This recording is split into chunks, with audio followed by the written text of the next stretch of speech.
as a superstar. He was the new George Best. He was like a pop star. He was great on the ball, but his blistering pace really. Great in the air.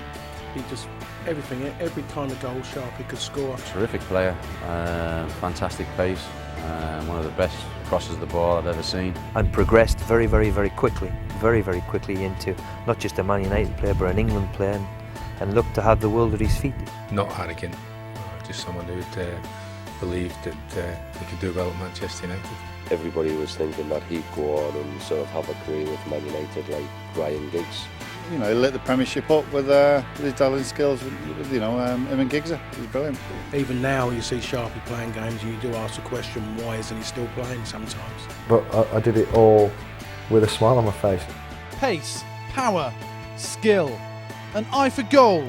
Lee Sharpe had the lot. Playing with a smile on his face, Sharpe loved to entertain the fans who paid to see him. Playing over 250 games for the greatest club in the world, at his peak, Sharpe was one of the most feared wingers in football. His 36 United goals included a hat-trick at Highbury and a back heel against Barca. Iconic goals which United fans still talk about today. The first pop star footballer of the Premier League age, many would claim his off-the-field antics would eventually lead to his downfall, quitting football at the tender age of 33.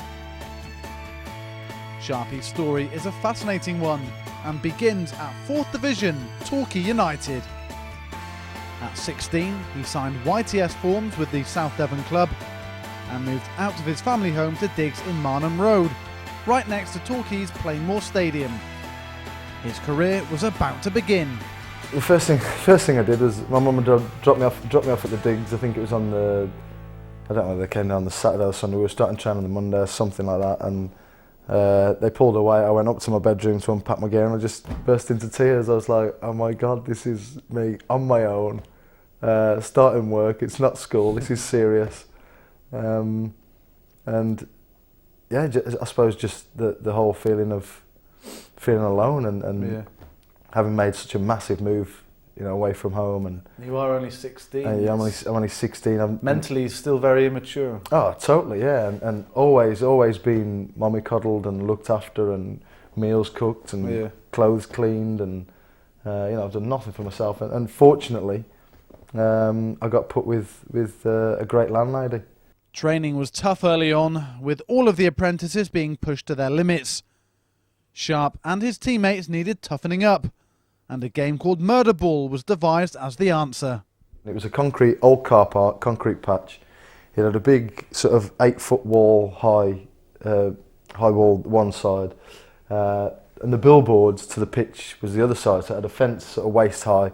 The manager, Sean, and Derek Dawkins, the dude, used to all lean over and just drop the ball in the corner and go, right, play on. I do remember once getting my head split and blood pouring out and carrying on, trying to set an example.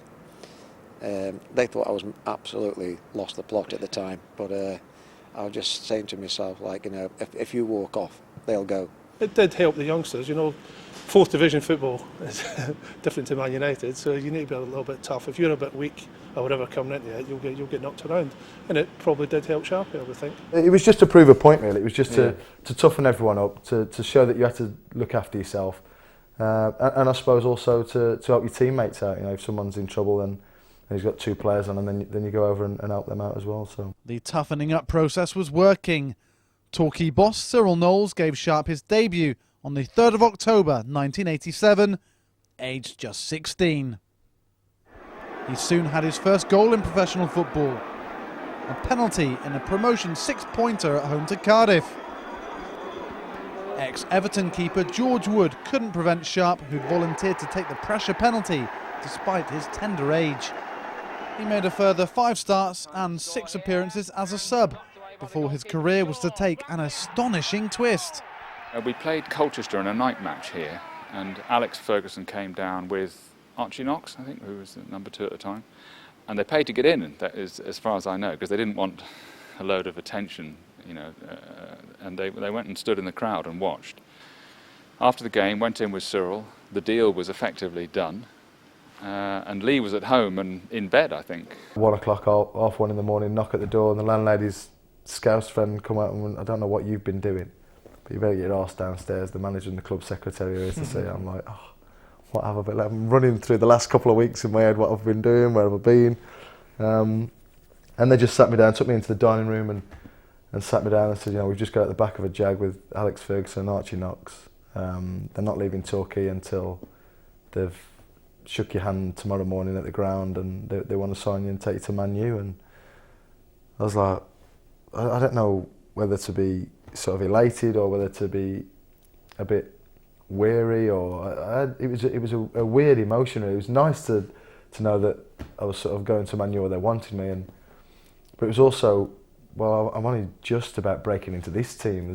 Surely, I'm not sure I'm good enough to go up there and to compete and to get into their team. And it was, I mean, my mum and dad had driven home, so it was another hour or so, or 2 hours before I could get hold of them. It was like 2:30, 3 o'clock before I got hold of them on the phone. And my dad had the same sort of response. I was expecting to jump around on the phone, the other end of the phone. I said, oh, Dad, you know, Man United want to sign me. And he just went silent for about 20 seconds and went, that's fantastic, I'm really happy. He's like, don't you think you should stay at Torquay for another year? And I was like, no, we've got to go. We've got to go. Might not get another chance. We've got to go. It was sink or swim for Sharpe. He was now training with some of Britain's finest players. It's a little bit daunting. You know, these players are so good. I remember sort of doing an exercise in training, and Gordon Strachan's not even watching the ball. He's not even talking football. He's talking about something they were doing the night before. He was out with the kids and his wife or whatever, and he's chatting away and looking over there, and the ball's coming this way, and he's just controlling it and passing it off and just chatting away. And I'm thinking, I'm having to watch the ball all the way to my feet and look where I'm putting it and concentrate and not talk. And these guys are just, you know, it's just second nature to them. And I think the step up was absolutely huge. So it was something that I really had to work hard at. His rapid rise to the top showed no signs of slowing. And on Saturday, September the 24th, 1988, he made his first start for Manchester United against West Ham. He'd been at the club less than a month, and despite being signed as a winger, Lee's debut was at left back. It was an incredible day for the 17-year-old. The atmosphere building up to it in the dressing rooms, where I was a little bit nervous, and the anticipation, the excitement. I remember coming out to a big roar in the tunnel, which was amazing. And then I just remember picking the ball up at left back and having a couple of little runs, and then laying it out wide or laying it into the centre forward, into Mark Hughes, and the roar of the crowd as you start running with the ball. I think that's what I was always addicted to, really. So I just love the roar of the crowd. In his first season, Sharpe played 30 times in all competitions, mainly from the start.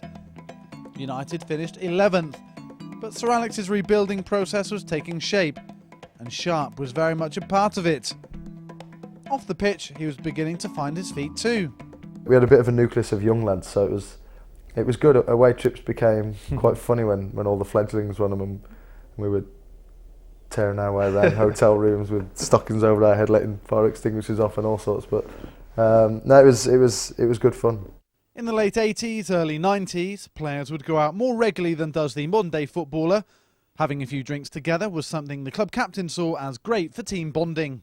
The times where we did get one day off or a week without having to play a midweek game, what I'd do, I'd just say to the lads, right, next week, no midweek game, we'll go for a bit of lunch.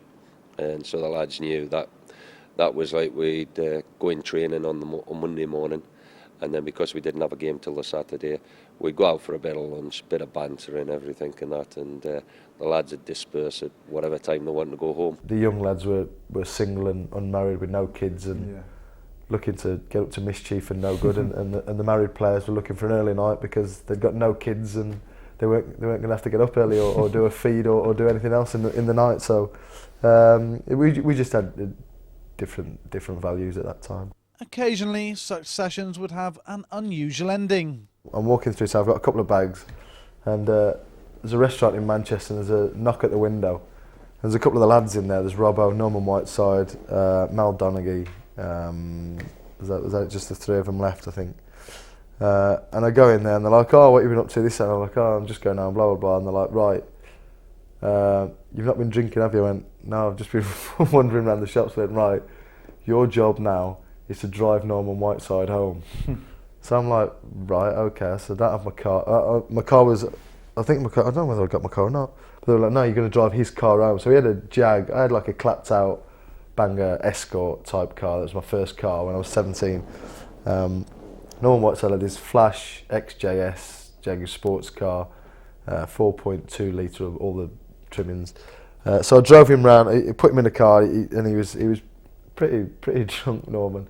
I had no idea where he lived, so I drove around for about 2 hours, dropped him at the Midland Hotel in the end with Mel Donaghy, who then looked after him and got his wife to come and pick him up and said, right, take his car home and bring it into training tomorrow. So I took the car home, obviously got into the digs and went, I've only got one of the best sports cars outside. So I piled the lads in the car and we had a little joyride around Manchester in it and raced a couple of people up the 621. The 89-90 season was a tough one. United finished 13th in the league, but an FA Cup run arguably saved Sir Alex Ferguson from an early Old Trafford exit. Sadly for Sharpe, he missed it as a double hernia injury disrupted his season, restricting him to just 20 games. United beat Crystal Palace in the FA Cup final replay. Sir Alex had his first piece of silverware, and his golden boy Sharpe, plus his teammates, could now look forward to European football in the Cup Winners' Cup. They win the FA Cup for the 7th time. The 1990-91 season was arguably Sharpe's finest. Still only 19, he was an established first-team regular. He scored 9 goals in 41 games, including 4 in a week, which will always be remembered. A hat-trick at Highbury in a League Cup tie, United won 6-2, and the winner at Everton, after which the Sharpie Shuffle was born. The hat-trick at Highbury was probably my defining, that was my Andy Warhol 15 minutes, I think, my hat-trick. I don't think I particularly played great. I didn't touch the ball that much. It was just that I got myself in the right positions at the right time and notched a hat-trick. And then came off the back of there feeling 10 foot tall and invincible. Then went to Everton on the Saturday. And just remember warming up at Goodison with Ince, and I jogged across the pitch, and because at Highbury I'd sort of slid on my knees a couple of times. I think I'd done a forward roll or something as celebrations for goals, not really knowing what I'm doing, and just saying to Ince before the game, I can't slide on my knees today because the pitch is bone dry, I'll end up doing my cruciate or something. So it's like, oh, you'll have to think of something else then when you get the win. And I was like, yeah, well, and as it happens, it sort of ricocheted out from Sparky. I just sort of slotted it in the bottom corner right in front of our fans, and I can't remember whether it was that week leading up to it or the week before. I'd been temping bowling with a couple of my mates and I think my girlfriend at the time, and I'd done this stupid shuffle when I'd seen an American footballer do it. I did it when I got a strike, and it just sort of came out right in front of our fans, and I thought nothing of it. And then got on the team bus, and I don't think there could have been a happier bloke in the world at that point. I'm sat on the team bus at sort of, 5:30, quarter to 6. The winner at Everton. I've scored a hat-trick on Tuesday at Highbury. I've scored the winner at Everton on Saturday. And the fans loved the shuffle. The fans absolutely went mental about the shuffle. They loved Absolutely loving it. I've got my cousin and a few of my mates coming up from Birmingham. We're going to have a night out on the Saturday night in Manchester. I'm thinking, this is what life is all about.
Sharpie had his own celebration, dancing around the corner flag. Great to see, because as I said, he's an outgoing character, and you should always celebrate goals, and none more so than him. He had that thing, he kept doing an Elvis thing. I don't know why he chose Elvis. Elvis was back in the 50s and Sharpie was a kid, but only Lee Sharpe could do that. I think if anyone tried to do it today, I think a lot of people would go, what are you on? The one thing, the dance, he used to have to score a goal, and he could score a goal. I remember a volley at Everton. It was all going well for him, and yeah, he was. I think the celebrations and all the rest of it is how he lived his life. He enjoyed every minute of it. I don't think the manager was too impressed by any of them. I think he got a few rollickings down the road for being, as I say, a bit too exuberant with his celebrations. But that was part of his character. That was his makeup. He enjoyed football. He played it with a smile on his face, and he liked to have a bit of audience participation as well. The whole world was watching United's European campaign, with English clubs only just allowed back in Europe after the Heysel ban. Sharpie scored during the Cup Winners' Cup run, which took United all the way to the final in Rotterdam for a glamour tie against Barcelona. It was an unbelievable night and one of the highlights of his career. It was awesome. It was absolutely amazing. You know, you see scenes like it on TV. I remember sort of watching World Cups and different European games and seeing the flares and the sort of ticker tape on the pitch and all the scarves and the banners and the flags, and it's just a totally different sensation playing in Europe than it is to the league, and it was just you could not have painted a better picture. To go out and to win the game as underdogs in our first year back into Europe was outrageous, really. Were you a little bit nervous before that? I was absolutely petrified before. That's the most scared I've been before any game. Because normally the nerves just a little bit before the big games. Yeah, as most footballers always get, really. Yeah, adrenaline. I get nervous before every game. Yeah. Most players do, but no, even Brian McClare came up to me after the game and sort of said, you were nervous today, weren't you? I was like, I was a little bit more than nervous. He was like, yeah, I could see it in the dressing room. He says, that's the quietest I've seen you in the dressing room. For Sharpe, life was good. His eye-catching displays on the field led to international recognition. But then, in the summer of 1991, Sharpe contracted viral meningitis, which would see him out of action for several months. Some, though, doubted the fact, and as his reputation as a man about town grew, so too did rumours of drug taking being the cause of his illness.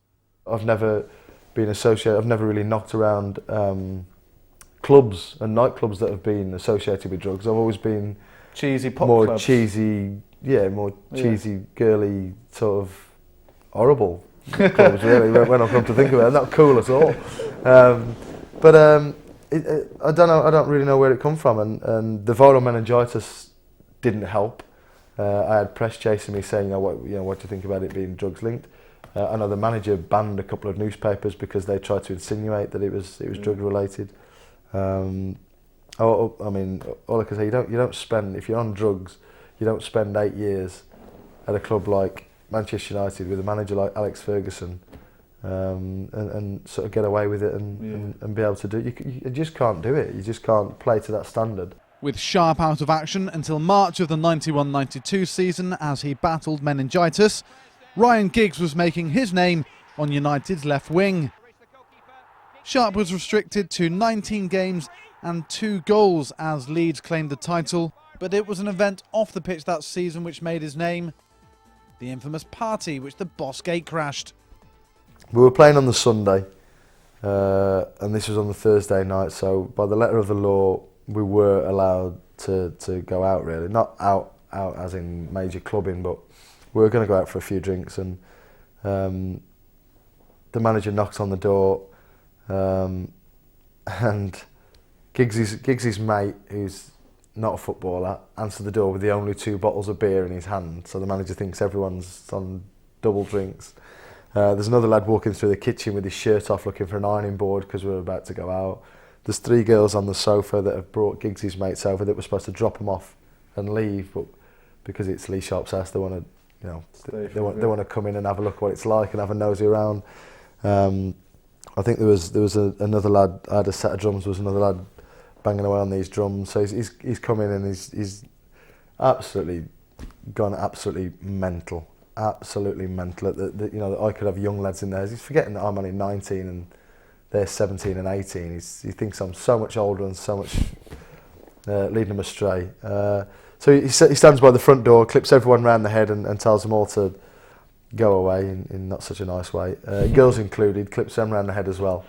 And then sits me and Giggsy down and absolutely tears 10 barrels of, you know, what off us, and tells us how bad we are, how we're going downhill, how we're sinking, how rubbish we are, and that he's going to speak to our parents and that he wants us in first thing in the morning. So thought you were getting sacked. Well, I rang my mum and dad up saying I think I'm going to get sacked in the morning. Giggsy drove home at 120 mile an hour, his little Escort Popular like that, shaking.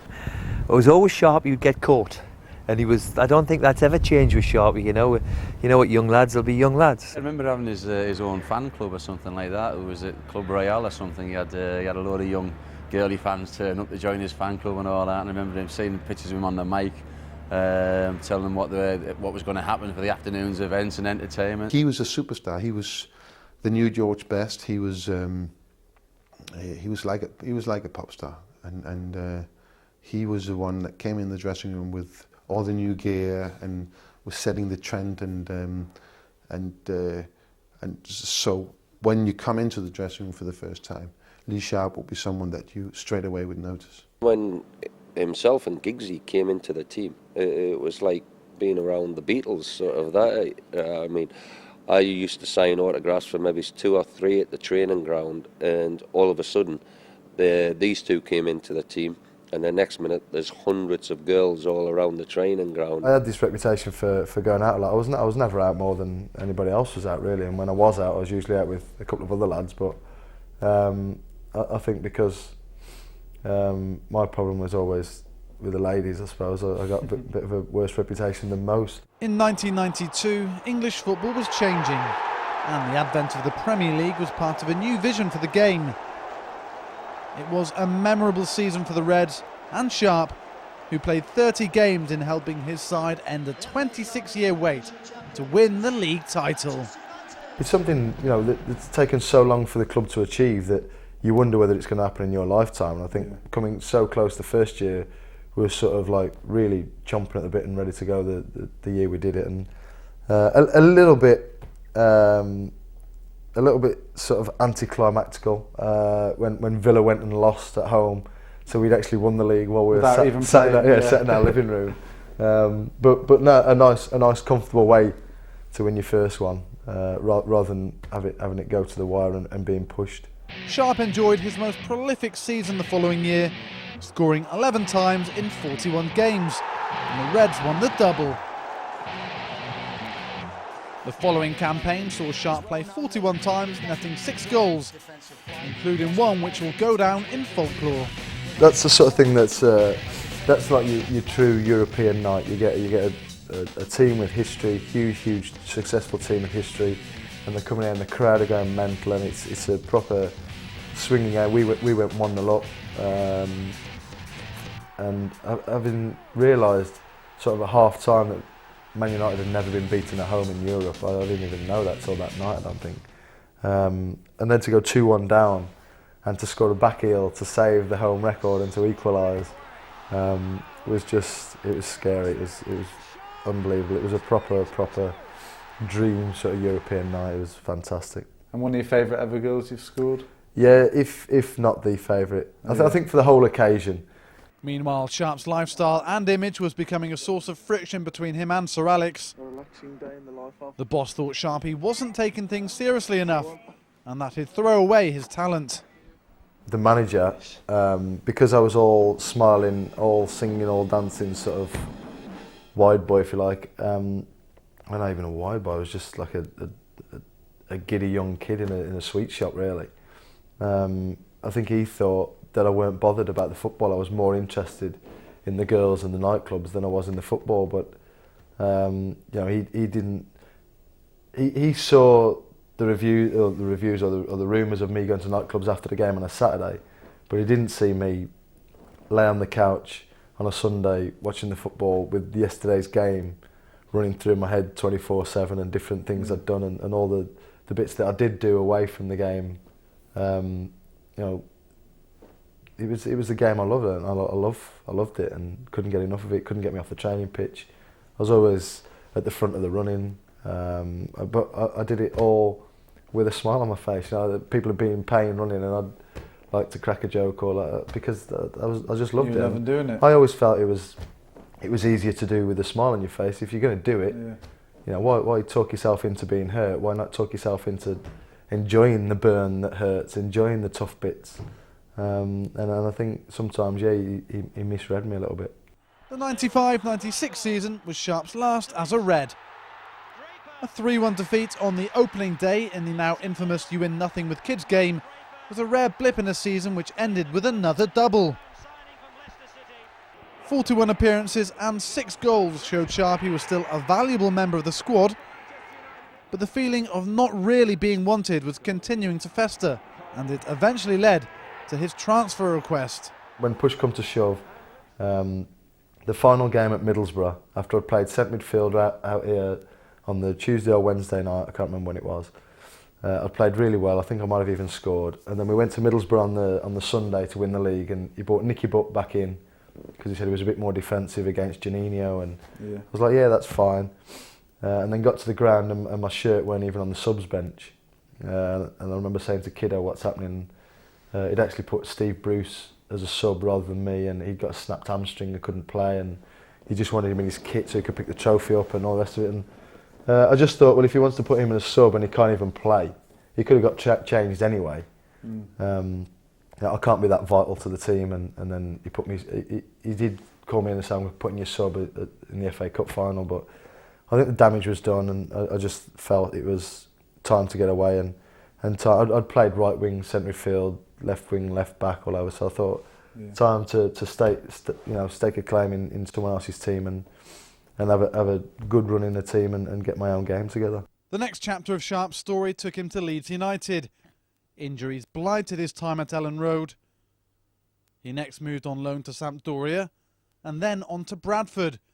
He also had spells at Exeter City and Grindavik in Iceland before he decided to hang up his boots. So I just became a little bit disillusioned, and then when you're not playing for weeks and then you get thrown in the team, you're not accustomed to the pace of the game, and you're not match fit, and I was getting a lot of abuse from away fans, and my mum and dad were taking stick in the stands, and I weren't really enjoying football. I'd sort of fell out of love with it a lot, really. So my mum used to say, you know, there's got to be more to life than turning up here and being sub for this team and, you know, taking loads of abuse. You've got to be better than that, and there's got to be something out there. So just decided that enough was enough. Let's get out. After retiring, Sharp's colourful life has seen him venture into the world of celebrity. But his true love will always be football. The game he gave so much, but was ultimately too much to take. But everything he did was with a smile on his face.